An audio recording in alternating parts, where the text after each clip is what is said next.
Wednesday, November 27th, 2024, Evening Edition.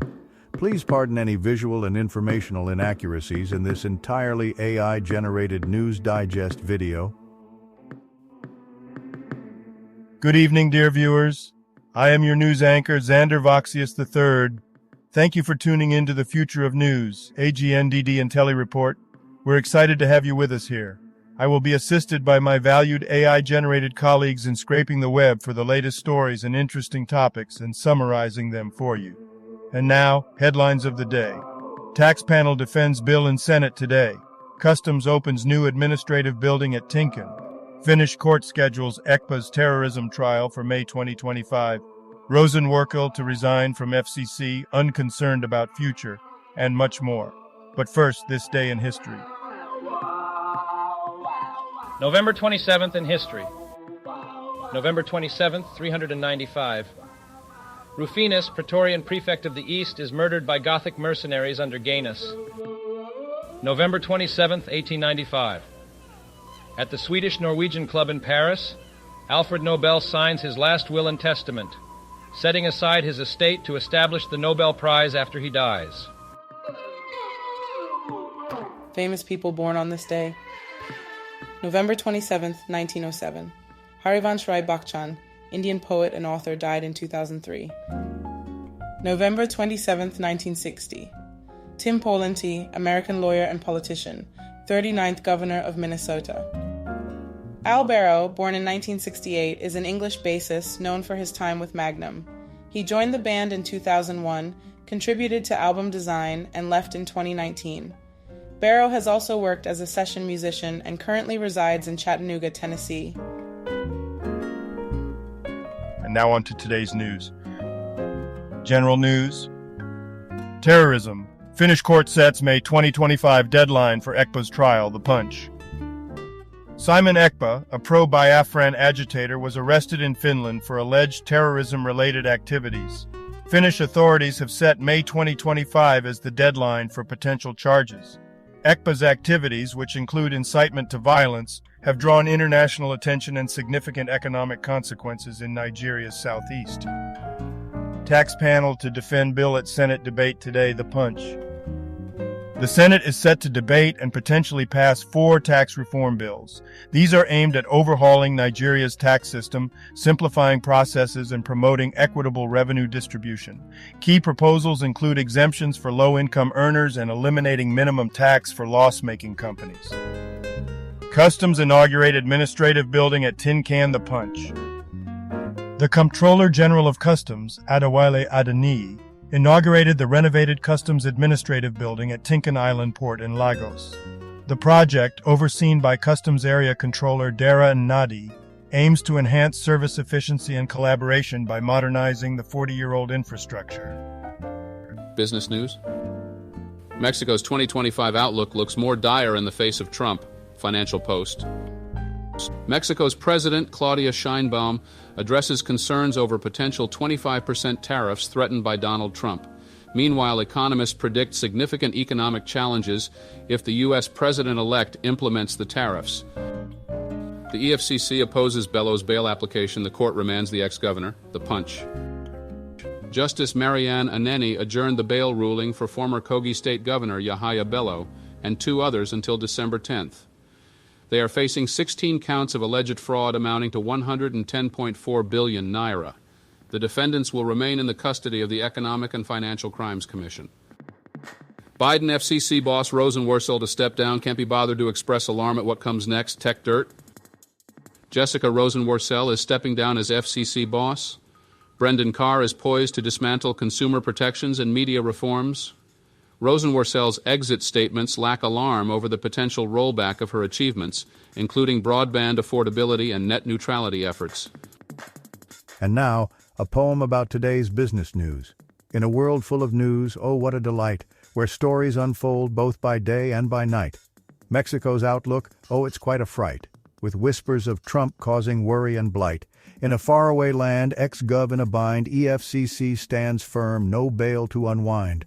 The courts are now bustling, decisions unwind, for justice, it seems, is not easy to find. And in the land of the red, white, and blue, FCC's leader is bidding adieu. Rosenworcel exits without much ado, leaving a nation to wonder, what next shall ensue? So gather around, whether near or afar, these tales from the world like tales from a jar.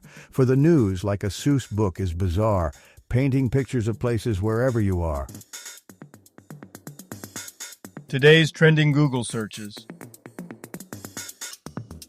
Liverpool versus Real Madrid, Daniel Jones, Spotify Rap 2024. Jay Bhattacharya, Airlines, Aurora Borealis, Northern Lights forecast. Is Walmart open on Thanksgiving? DB Cooper, Gonzaga basketball. Science news. 3 ways empathy can help you handle conflict during the holidays from PBS. Empathy can help prevent conflicts during holiday gatherings. Practicing empathy, active listening, and curiosity can diffuse disagreements. Recognizing personal barriers to empathy and engaging in shared activities can foster understanding. Out-of-body experiences may also enhance empathy by promoting connectedness and altruism. Trump picks Jay Bhattacharya, a critic of COVID lockdowns, to lead National Institutes of Health. Source, NBCnews/.org. Bright Data offers award-winning proxy networks, artificial intelligence-powered web scrapers, and ready-to-use business data sets. It is recognized as a trusted web data platform, providing free initial access to its services. Today's obituaries. Maria Alexandru was a Romanian table tennis player who won multiple medals, including 3 world championship golds in doubles. She competed from 1957 to 1980 and claimed 11 English Open titles. Alexandru passed away at the age of 84 on November 27, 2024. Thomas Hilland Eriksson was a renowned Norwegian anthropologist, known for his work on globalization, identity, and nationalism.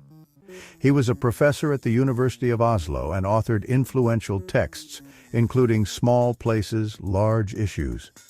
Eriksson was a prominent public intellectual advocating for diversity and cultural pluralism. Katinka Farago, a Swedish film producer of Jewish origin, collaborated with Ingmar Bergman for 30 years. She worked as a scriptwriter and production manager before producing films at the Swedish Film Institute and Sandrews. Farago passed away at the age of 87 on November 27, 2024. Georges Gilson was a French Catholic bishop.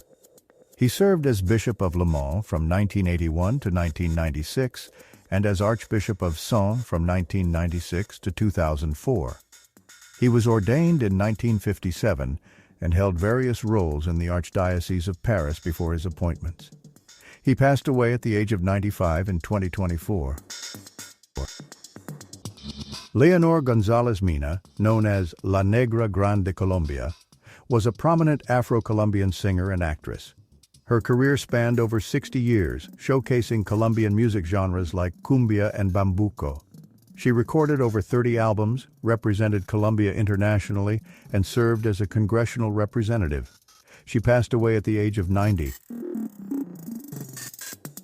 Andrei Ionescu, born in 1988, is a Romanian footballer known for his role as an attacking midfielder. He has played for clubs such as Universitatea Craiova, Steaua Bucuresti, Royal Antwerp, Ferencvaros, and Aizal FC. Ionescu has also represented Romania at the under-19 and under-21 levels and has won domestic cups with Steaua and Voluntari. Brian Jackson, a former English cricketer for Derbyshire, passed away at the age of 91. His death was announced today. Faustin Ndugulile was a Tanzanian politician and public health expert. He served as a member of parliament since 2010 and held various ministerial roles. He was nominated as the World Health Organization Regional Director for Africa in 2024, but passed away at the age of 55 before assuming the position. Jim Abrahams, an influential American director and screenwriter, was known for his comedic spoofs like Airplane and The Naked Gun.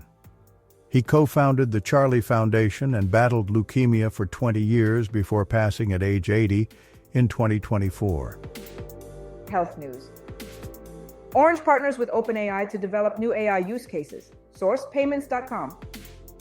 Orange has partnered with OpenAI to access artificial intelligence models for enhancing solutions and developing new use cases focusing on responsible AI. The collaboration includes improving AI-based customer interactions and fine-tuning language models for African languages, aiming for broader AI integration. Blue states blanch at Trump's mass deportation plans. Letters to the editor, November 28, 2024, New York Post. The article discusses President-elect Donald Trump's plan for mass deportations and the controversy surrounding sanctuary cities. Democrats threaten to defy deportations, while critics argue this obstructs federal law. The debate highlights tensions between federal authority and local policies on immigration. Entertainment news. 10 great shows to watch on Thanksgiving from Digital Trends. The article suggests TV shows with Thanksgiving-themed episodes or lighthearted entertainment suitable for the holiday. Shows like Friends, New Girl, and Brooklyn Nine-Nine are highlighted for their humorous and memorable Thanksgiving specials, offering an alternative to watching football. Nigerian educational system faulty, non-functional, says U.S.-based author, reported by The Punch. Sunday Akande, a U.S.-based Nigerian author, criticizes Nigeria's education system for being non-functional and not promoting innovation. He advocates for practical problem-solving education to tackle social issues and empower youth. He emphasizes the importance of reading and research. And now a poem about today's entertainment news. In the flickering glow of Thanksgiving screens, 10 shows parade like spectral dreams. Each pixel a promise, each episode a feast, to numb the mind from worries at least. While across the seas where the sun beats fierce, a nation's children yearn, their futures pierced, a system cracked, its echoes hollow, promises of learning hard to swallow. Bright screens distract from the broken lines, in digital comfort the truth confines. Yet in the shadows a voice cries out for knowledge, for change through the endless doubt. O fractured world where gratitude and grief intertwine like vines on a fallow leaf, in these stories told may we find a way to mend what's broken come what may. You ever notice how there's always some tax panel defending a bill somewhere? It's like trying to convince a cat that baths are fun.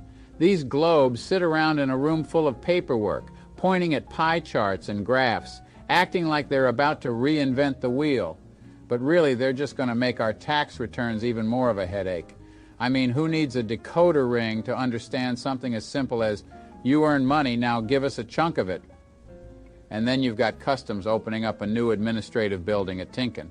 I'm sure the residents of Tinkin are just thrilled about it, as if the government didn't have enough places to shuffle paperwork and drink coffee.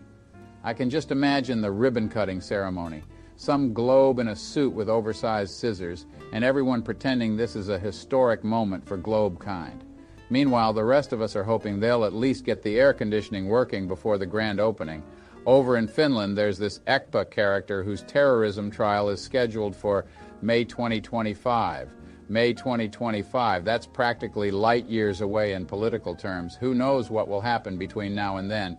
In 2 years, we might all be communicating through telepathy or fighting off alien invasions, and this trial might become a footnote in history. And why does it take so long anyway? If I took that long to get around to something, my boss would have kicked me out ages ago. Then there's Rosenworcel resigning from the FCC. She doesn't seem too worried about her future. And why should she be? Probably because she knows there's a revolving door somewhere with her name on it. You spend a few years in a government position, and suddenly you've got a lifetime of speaking engagements and consulting gigs lined up. Meanwhile, the rest of us are left wondering if our favorite radio station will still be around next week. These headlines, I tell you, if nothing else, they remind us just how peculiar the world's priorities can be.